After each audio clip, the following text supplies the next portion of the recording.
Recently, El Salvador's president, Nayeb Bukele, and Max Keiser met with Mexican billionaire Ricardo Salinas Pliego, and Max Keiser tweets about it here. During our flight, Ricardo Salinas outlined dozens of ways El Salvador's new Bitcoin securities laws, working through the assembly now, can be used to make El Salvador a global financial hub and dramatically expand El Salvador's GDP. His facility with business and finance is incredible. He was awestruck. And here's the story. Bitcoin is the currency of freedom. Mexican billionaire Pliego asserts that after meeting with El Salvador's Bukele. Mexico's third richest person, Ricardo Salinas Pliego, visited El Salvador's president Nayib Bukele in a show of support for the country's Bitcoin agenda in the wake of other crypto leaders visiting that country. Salinas, who was accompanied by Max Keiser, received 1 Bitcoin from Bukele before discussing, among other issues, ways El Salvador's new Bitcoin securities laws, currently being debated in the country's legislature, can be used to make a global financial hub and dramatically expand the country's GDP. So lots of interest going on in Central America and Latin America. As a matter of fact, we're going to have another example later in the video on Latin America's adoption of the Bitcoin standard. So really exciting things coming up. Let's move on to news about Ukraine. Mikhailo Fedorov, he's the Vice Prime Minister of Ukraine and the Minister of Digital Transformation of Ukraine. He put out this tweet. While Russia uses tanks to destroy Ukraine, we rely on revolutionary blockchain tech. There's an NFT museum being launched. The place to keep the memory of the war and the place to celebrate the Ukrainian identity and freedom. Check it out here. And when you check out this website, this is an amazing website. They have timelines, which they call the war line of the museum from day one up into the present day. When you click on About the Project, it's an NFT museum of the war on Putin's Russia against Ukraine. So they want to document it on every single day. And as they say here, we will never let any single day of this period disappear from the ledger of world history. And if you go to the war line, again, this timeline starts on day 1 of the war, going back to February 24th, and they have NFTs associated with each day. And so they describe every day in sequence. And these NFTs will be going on sale here sometime soon, roughly around March 29th or so. And there's even a way to support Ukraine by just clicking on the button here, and you can donate ETH to their cause. Just a really amazing website here, and I urge you all to check it out. I'll put the link in the description below.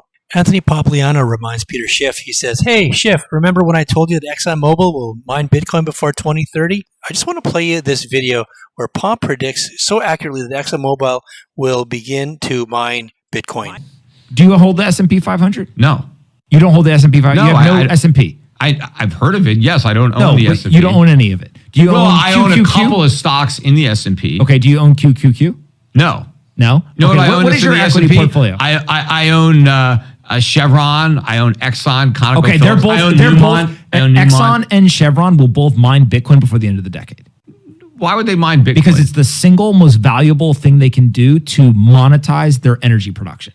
There's nothing in the world that they can make more money on than turning that energy production into Bitcoin. Well, that's why every oil and gas organization all throughout Texas, that would be such a waste of resources. Would you sell the stock if they did that? Well, look, depends on how much money they had to invest. Look. So just an amazing prediction by Anthony Pompliano, and here is the story he's referring to.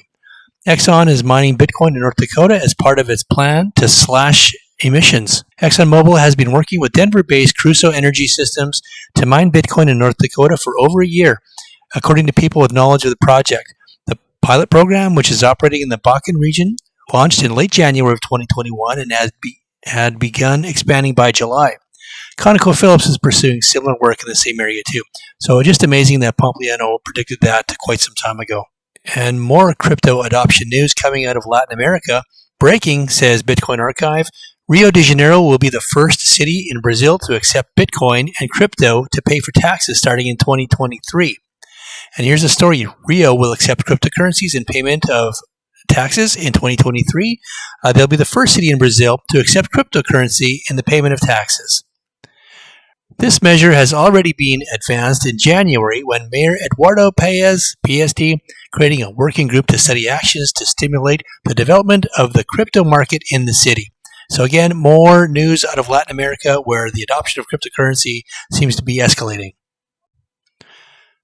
And Mike Alfred says that Bitcoin is the closest thing to mathematical certainty that he's seen in 23 years investing his own money in the financial markets. Tell it like it is there, Mike. Moving on, here's a great story comparing Bitcoin to gold. After years of doubts and concern, it is finally Bitcoin's time to shine. Bitcoin leads the way as investors seek adaptable hedging alternatives in the search for new digital gold.